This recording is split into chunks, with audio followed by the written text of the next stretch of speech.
He's getting ready to graduate from UNCP, but for all of his life, Connor Haskins has grown up on a UNCP basketball bench, literally.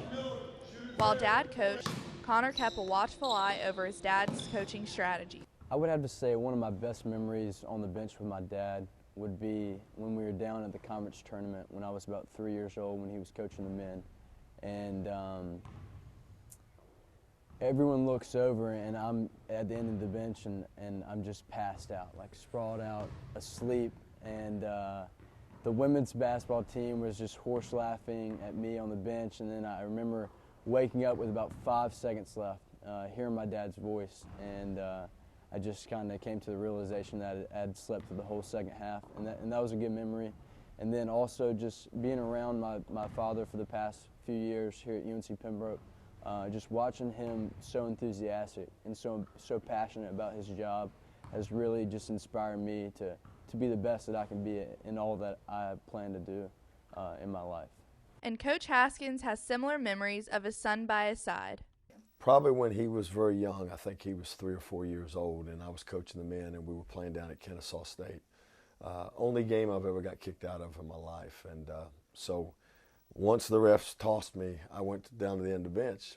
Connor was sitting down the end. I said, "It's time to go, Connor." He said, "Well, the game's not over, Daddy." I said, "Well, it is for me." And we ended up sitting out in the lobby and watching the rest of the game. So that was probably on the bench my most memorable moment. And the plot thickens. Connor's time on the bench turned into a job.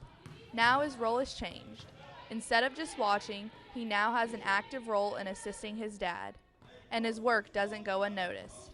He's been good. I mean, he just, he's a sports nut anyway. I think the girls like him. He goes out and hits them with the pads with our post players.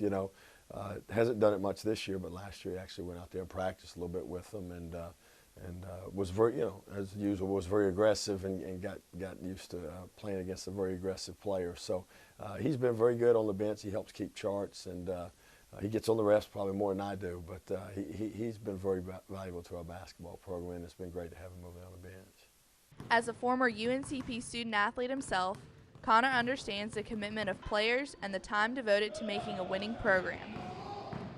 But with Connor graduating in December, the bench will take a new look when only one Haskins will grace the sidelines. The thing I'm going to miss most about graduating and leaving UNC Pembroke and leaving this basketball program is just coming in every day and seeing my dad and sitting down with him and talking with him, not necessarily about basketball, just about life. And then going in and seeing Coach Davis and speaking with her and all these girls. These girls are kind of like my sisters. I've grown up with them. And it's going to be hard to leave, but it's time to move on to the next step in my life, and I'm excited about that. Just it's been great having him around. It's been needy by the office almost every day. When he decided to come here and play football, it was great for me because I could go over there and watch him practice. I could be at most all of his games, and it's been great having him, here as part of our basketball program. Just kind of seeing him every day, so I'll miss that day-to-day interaction with him. While many coaches struggle to find time with their own children, Coach Haskins is in a unique situation. His son gets to go to work with him. This Haskins team is a winning combination. For Carolina News Today, I'm Morgan Sheehan.